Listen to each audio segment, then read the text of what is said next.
The Texas Forest Service of A&M College brings you a story about a fabulous treasure in the ground.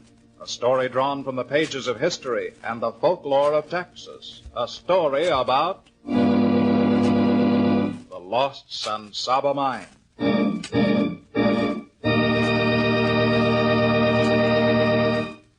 Hundreds of years ago, to be exact in the year 1756, Don Bernardo de Miranda was Lieutenant General of the province of Texas. The Spanish government had heard strange tales about the wealth of the New World. Travelers had brought back stories of rivers of silver, of golden nuggets. The Spanish government decided to explore these wonderful riches. Miranda was ordered to set out with an expedition. He left the city of San Fernando, now known as San Antonio, and journeyed for 8 days toward the northwest. There he came upon the Cerro del Almagre Hill. After examining the hill and a cave which he found, Miranda sent back the following report.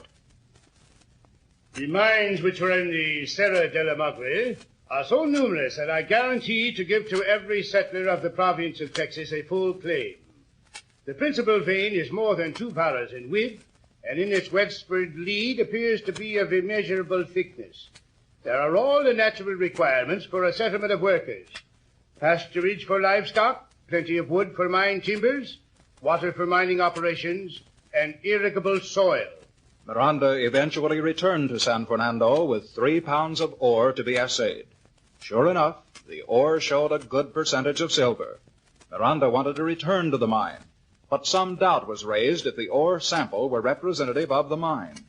It was suggested that 30 mule loads of ore be carried from the mines for assaying, with the citizens who had staked out claims to pay for the cost of transportation. This, said Miranda, would be too expensive for the citizens. A great deal of haggling occurred between Miranda and the others. There, history deserts us. It is not known whether such a mine were ever operated or not.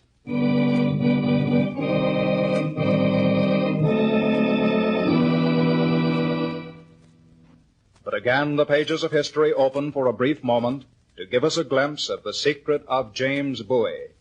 One day in November, in the year 1831, an expedition of treasure hunters under the leadership of James Bowie was making its way through the Indian country near Saba Fort. Bowie's brother, Resin Bowie, was also a member of the party. Maybe I'm wrong, Jim, but I'm beginning to wonder if you really know where this silver mine is located. Why, what's the matter, Resin? Well, Jim, we set out from San Antonio nearly 3 weeks ago, and you said we only had to come 150 miles. Why haven't we found the old mine yet? I have to examine the nature of the country, Resin. You better hurry up, Jim. I don't like to tarry around here any longer than I have to. You know, that Comanche we saw last night told us there was some hostile Indians around here. Don't worry about it. I know what these Lipan Indians are like. Well, didn't I stay with them myself for months until they showed me where they got that Spanish stuff? Yeah, but I don't think you'd better run into them again.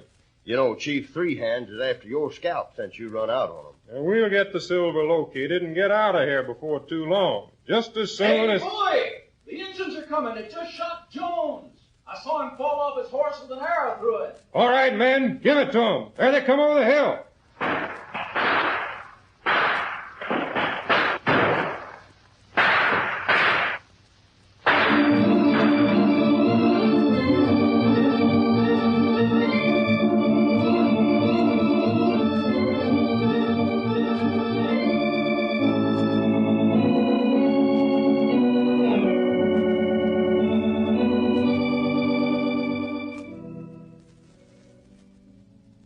Well, I guess the Indians have left us for good.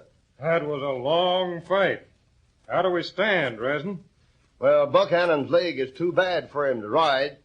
We'll have to stay here for at least a week till he gets well enough to ride. The other 3 fellers aren't hurt so bad. Well, we don't have any medicine. We better put a poultice on Buckhannon's leg. Boil up some live oak bark and put some charcoal and Injun meal in it. After you bandage it on, sew some buffalo skin over the bandage. I guess that's about the best we'll be able to do. What do we do after his leg heals up? Yeah, what can we do now? We'll just have to hobble back to San Antonio.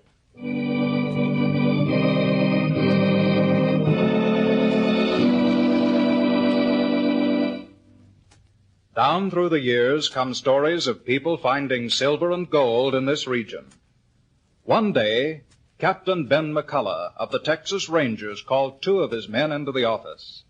Dave, I want you and Bill to do some scouting for Indian signs. Go to the upper Colorado and work on west from there. All right. Any more trouble up there? I got a report they've been making a few raids up there, Bill. Thought you boys might go up and see what it's all about. We'll get started early tomorrow morning. All right, Dave. And don't let the Indians lift your scalp. So long, boys. So long, Captain. Be seeing you.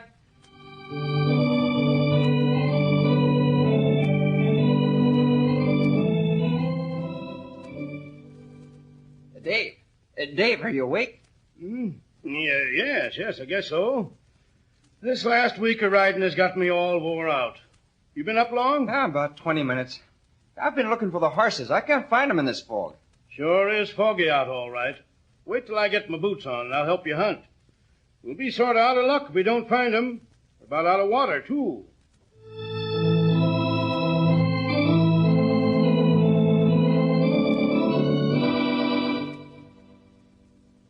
Dave, my tongue feels like it's a yard long and made out of sand. We don't sight the horses or some water pretty soon, I'm going to be done for.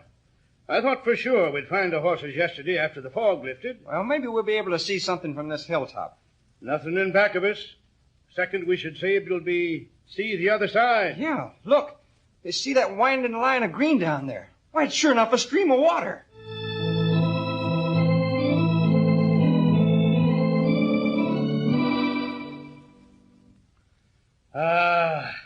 That's the best tasting water I ever came across. Yeah. Oh, if it hadn't have been for this stream, we'd have been goners. Say, what's that shiny stuff down at the bottom of the pool? No. Looks just like gold. Say, Bill, you don't think it is gold, do you? By gollies, it sure is gold. We've lost our horses, our saddles, and our guns. But we've found something better than all of them. Gold. It sure is. Look how heavy it is. Why, if we can ever get back to civilization, we can get an outfit together and come out here and get this stuff. Look, I'm going to fill my pockets with it. If we make it back, we can have it assayed. Bill, look over at that crotch in the tree. What's that sticking out of it? It's a miner's pick. It's pointing right toward this pool. Oh, I guess we weren't the first ones to find this river of gold.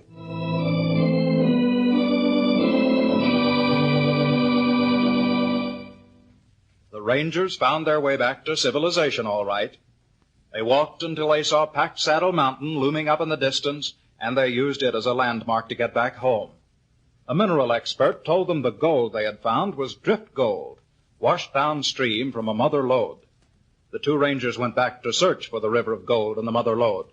They found Pack Saddle Mountain, but never in their searching did they again find the old prospector's pick and the golden pool.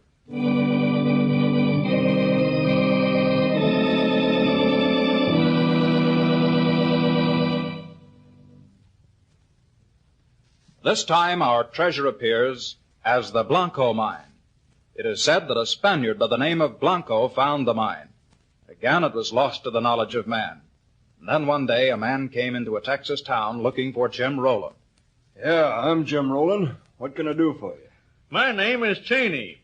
Can I buy you a drink? I've got one. Well, I guess I might as well get down to business. I might as well. I hear that you know the location of the old Blanco mine. I know the location of a mine.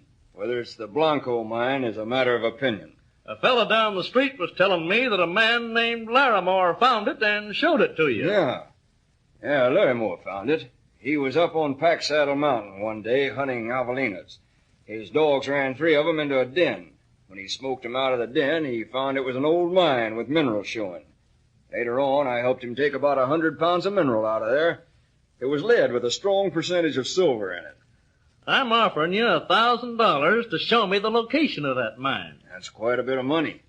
Of course, the mine might be worth a whole lot more than that to you. And I'm willing to take the chance. You'll get $1,000 for only pointing out the location to me. Well, I guess there's nothing holding me up. Larimore got disgusted with this country and left. He'll never want to do anything with the mine. Before he left, he told me he was going to leave that mine so well hidden that nobody could find it. He turned a mountain gully so it would fill up the mine with silt. But can you still find the mine? Yeah. I carved my initials on the rock that he used to seal up the entrance. Roland, I'll give you the $1,000 for just showing me the location of that rock with your initial. Mister, you bought yourself a rock.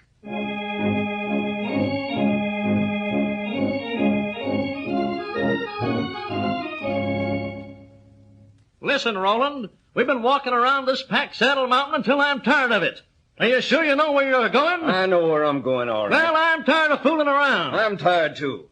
You show me that $1,000, and I'll show you the mine. No, you don't. I'm paying in advance.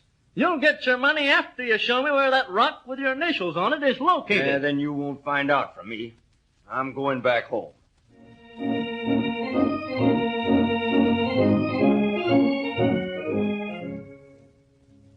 Say, Roland, whatever happened to that fellow who's going to buy the old Blanco mine from you? Oh, you mean Cheney? Yeah, I guess that's his name. Well, after we got up to Pack Saddle Mountain, he wouldn't show me the $1,000 until after I showed him the location of the rock marking the entrance. I got mad and came home.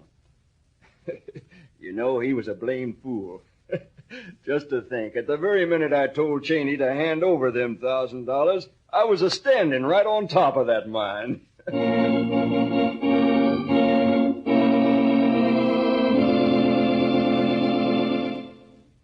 This was not the last story of the mysterious mine. Every few years there have been new tales arising to stir men's desire. Sometimes this legendary treasure appears as the lost Saba mine. Sometimes it is called the lost Buey mine, the lizard mine, Los Almagras, or Las Amarillas. But always it is a great treasure there for the taking, awaiting the day when some lucky man may find it.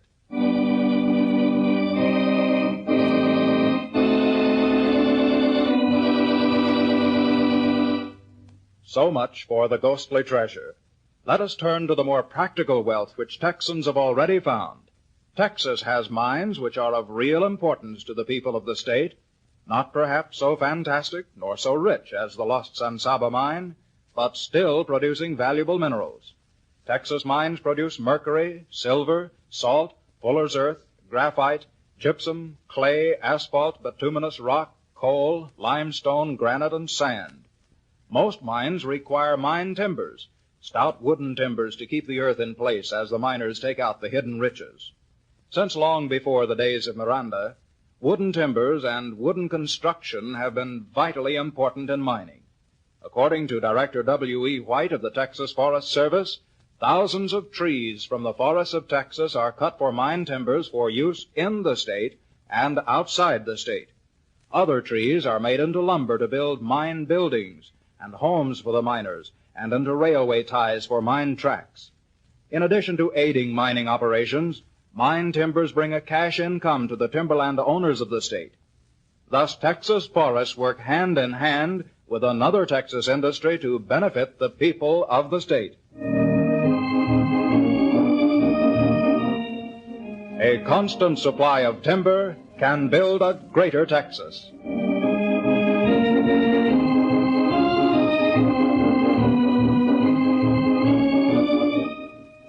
This transcription was presented by the Texas Forest Service of A&M College in cooperation with the radio station to which you are listening. Your narrator, Fritz Cooler. The music was by Dwight Brown. The production was written and directed by R. Burl Johnson.